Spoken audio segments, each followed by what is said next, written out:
is that a sandwich? Yes, I'd like to return it. Ma'am, you can't return food, especially if it's, half-eaten? Oh, so now there's a rule about how much of the food you can return? That seems arbitrary, don't you think? It's not really about how much. It's the fact that it's food. We don't accept returns on, sandwiches. And yet you sold me a sandwich that clearly doesn't meet my standards. It was dry, very dry. I don't even think we sell sandwiches. Exactly. Why was it in your store then? Okay, I guess I have to fill out a non-store item return form. That's a thing. Okay, can I get your receipt?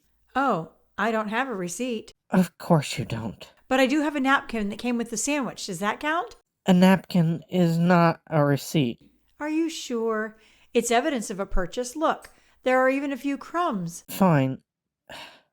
We apparently accept alternative evidence of purchase. This policy makes no sense. All right. Sandwich returned, processed. Is there anything else? Oh, actually, yes. I'd like to return a bar of soap, too. Ma'am, you've used this.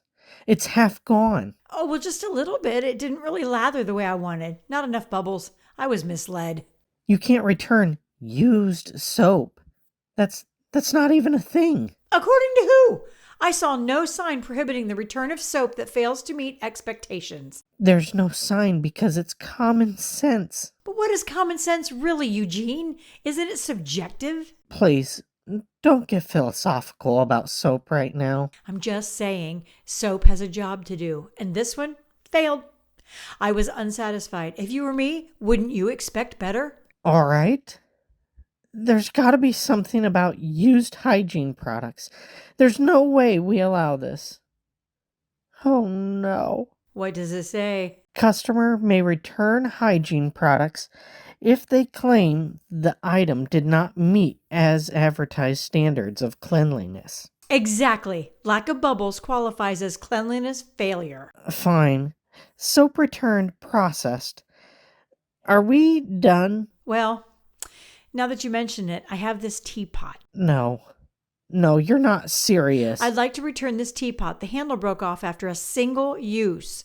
It looks like you repaired it yourself. Oh, well, that was just to get me by. You know, a temporary fix. Plus, I knew you guys weren't going to do it, but it still just doesn't feel right. The glue's tacky. Because you used glue on a ceramic handle. Well, if your store had sold me a sturdier teapot, we wouldn't be having this conversation, would we? There's no way that we accept What does that say about damaged goods? items that break due to a customer misuse may be eligible for a partial refund if the customer can provide evidence that the item was defective prior to misuse. See, it was defective before I broke it. I just knew that handle was weak. You're actually doing this. I just want what's fair, Eugene. It's all about fairness. Okay, partial refund, broken teapot. Oh, perfect. And I'd like that refunded to my card, please. Sure, fine. Just anything else. Well, since you asked, I have a shoe I've been meaning to return. Please, tell me you didn't come here to return one shoe. Oh, no, I wouldn't do that.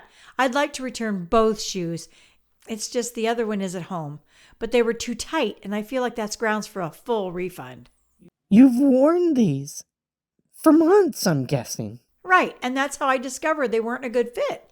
You don't realize until after a few weeks. You know, I'm just asking for justice here, Eugene. Justice? For a shoe you wore for weeks? Exactly. If there's a loophole for this. Oh. What does it say? Footwear may be returned if the customer claims discomfort or improper fit, regardless of visible wear and tear. You see, sometimes you have to just dig a little deeper for the truth. Oh, fine. You win. Shoe return. Processed. Thank you so much, Eugene. You've been incredibly helpful today. Oh, the pleasure is all mine. I'll see you next week. I have some bed sheets that just don't feel as soft as advertised. You've got to be kidding me. I gotta get another job.